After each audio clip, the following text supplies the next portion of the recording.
Depuis tout petit, on t'a appris qu'être seul était le signe que quelque chose n'allait pas. Tu as grandi en entendant qu'il fallait toujours être entouré de monde, de bruit, d'activités, n'importe quoi pour ne pas paraître solitaire. La solitude t'a été présentée comme une punition, comme un échec social qu'il fallait fuir à tout prix. Mais arrête-toi une seconde et réponds-moi honnêtement. Combien de fois, même entouré de dizaines de personnes, as-tu ressenti un vide immense ? Combien de fois le vacarme du monde n'a-t-il pas réussi à couvrir cette voix en toi, qui criait pour réclamer du silence, de la paix et une vraie connexion avec toi-même ? Et si je te disais que ce que tu fuis le plus est justement la clé, qui pourrait transformer radicalement ta vie ? Cette vidéo n'est pas une invitation à fuir la vie, bien au contraire, c'est une invitation à y plonger pleinement, à te confronter à toi-même, sans masque, sans excuse, sans peur, car c'est précisément là, dans cette solitude que tu as toujours redoutée, que se cache ta plus grande force. Si tu veux découvrir comment transformer le silence en liberté et la solitude en puissance, reste avec moi jusqu'au bout, car aujourd'hui, tu vas entendre un secret que peu de gens osent t'écouter. Tu as passé ta vie à fuir la solitude, peut-être sans même t'en rendre compte. Tu as rempli chaque vide avec du bruit, des distractions, des conversations superficielles, n'importe quoi pour ne pas affronter le silence. Comme si le silence était un ennemi dangereux, et être seul, un échec. Mais si je te disais que c'est justement dans ce silence que tu redoutes tant que se cache ta liberté, la société t'a appris qu'être seul est le signe que quelque chose ne va pas. La vérité, c'est que la solitude choisie est une forme silencieuse de rébellion, un acte de courage radical.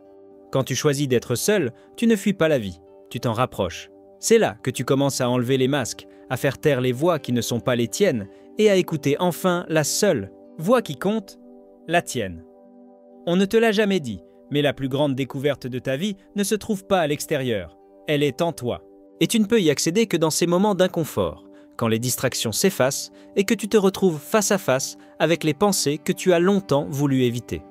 C'est là que commence la vraie transformation. La science le confirme, le cerveau a besoin de silence. C'est dans le vide qu'il organise, qu'il guérit, qu'il crée. Quand tu embrasses la solitude, tu actives des mécanismes profonds.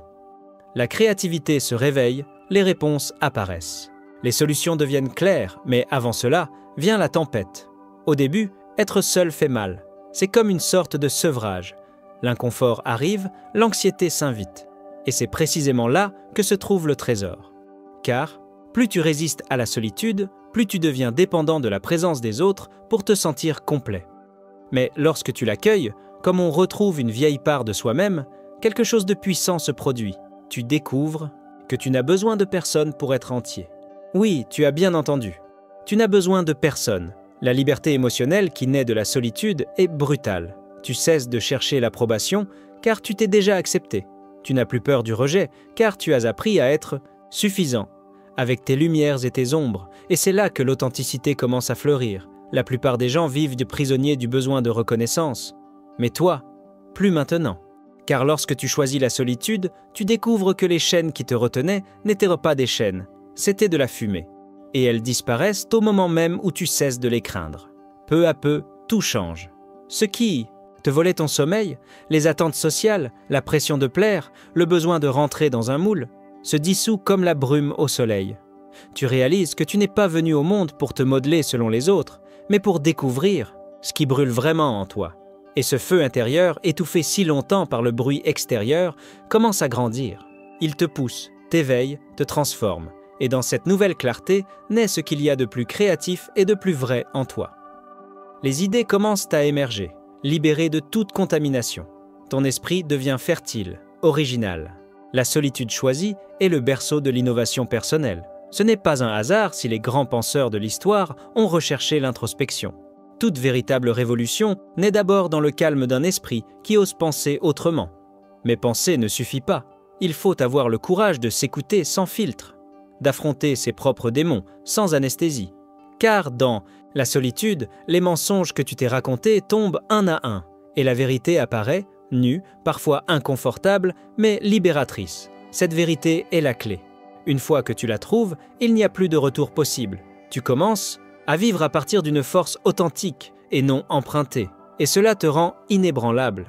Car quand tu es entier, Tes relations changent elles aussi. Elles cessent d'être des échanges désespérés d'affection pour devenir des rencontres sincères, sans dépendance. La solitude, contrairement à ce que l'on dit, ne t'isole pas du monde. Elle te prépare à l'aimer vraiment, à voir avec clarté, à écouter avec attention et à créer avec profondeur. Et c'est là que réside le plus grand paradoxe. En t'éloignant du bruit, tu te connectes réellement à la vie. En plongeant dans le silence, tu entends les battements les plus purs de ton existence. En fermant la porte vers l'extérieur, tu ouvres des fenêtres vers l'intérieur.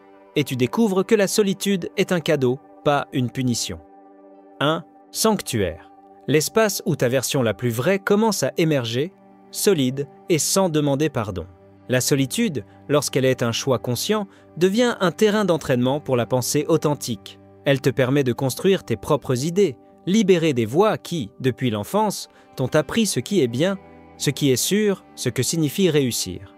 Parce qu'il faut être honnête, toute ta vie, tu as été nourri de croyances qui n'étaient pas les tiennes. Tu as absorbé des peurs, des valeurs, des désirs empruntés.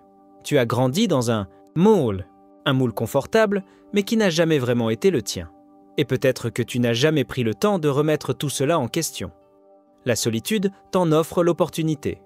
Sans les voix extérieures qui te tirent dans tous les sens, tu entends enfin la seule voix qui compte vraiment, la tienne. Et je ne parle pas de cette voix conditionnée, celle qui répète tout ce qu'elle a appris. Je parle de la voix profonde, enfouie sous des couches d'attente. Celle qui sait ce que tu veux vraiment, celle qui a le courage de penser autrement. C'est à ce moment-là que l'alchimie mentale commence. Tu cesses de réagir, tu te mets à créer.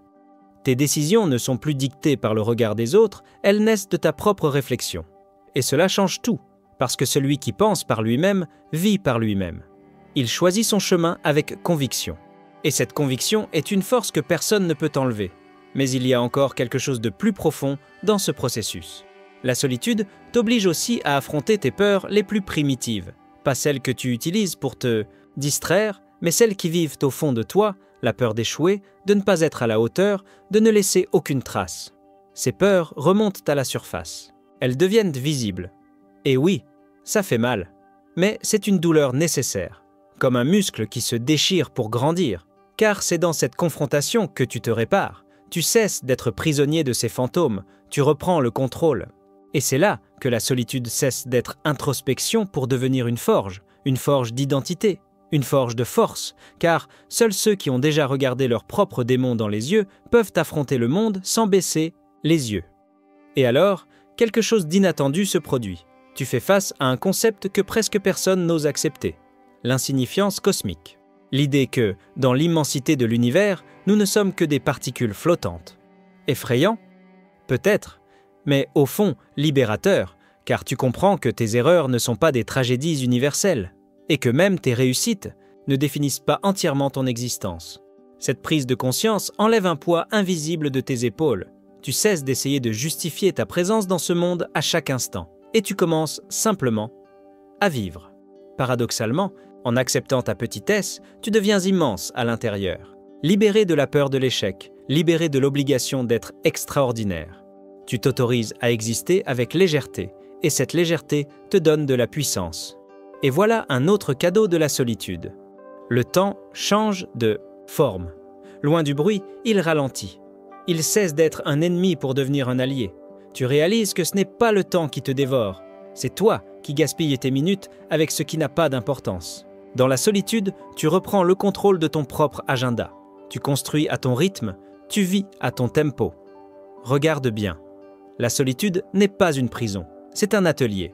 Un lieu où tu te reconstruis avec douceur, sans pression, sans faux semblants. Où tu apprends à valoriser ce qui est vrai, profond, essentiel. Et plus tu passes de temps dans cet espace, plus tu changes. Tu apprends à aimer la lenteur de la pensée claire, la profondeur des conversations qui n'ont pas besoin de public, l'authenticité des rares liens qui restent. Une solitude bien vécue te rend la direction de ta vie. Et là, je te pose une question. Jusqu'à quand vas-tu laisser la peur du silence t'empêcher de t'écouter ? Jusqu'à quand vas-tu rester dans des conversations qui ne te nourrissent comme pas, des présences qui ne te comprennent pas, des bruits qui ne font que t'anesthésier ? Toi seul peux répondre à cette question. Et quand tu répondras, que ce soit ta réponse. Pas celle du monde, pas celle des autres. Juste la tienne. Mais avant de finir, je dois te dire quelque chose que peu osent révéler. Il existe un pouvoir, caché dans la solitude. Un pouvoir si fort qu'il en devient presque effrayant. La solitude t'apprend à supporter le vide, à ne pas te précipiter pour combler chaque seconde, à résister à l'absence de stimulation, à affronter l'inconfort sans chercher de récompense immédiate. Et dans cet espace vide, tu découvres quelque chose que le monde moderne essaie de cacher. La résilience mentale.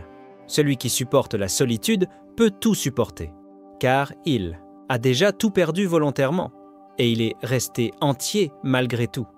C'est ça, le cœur de la véritable force psychologique. Ce n'est pas l'absence de peur, c'est le courage de l'affronter sans distraction, sans masque, sans soutien extérieur.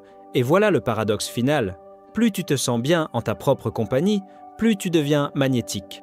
Quand tu cesses de chercher l'approbation, ce sont les autres qui viennent chercher la tienne. Quand tu arrêtes de crier pour être entendu, les autres s'approchent pour écouter ton silence.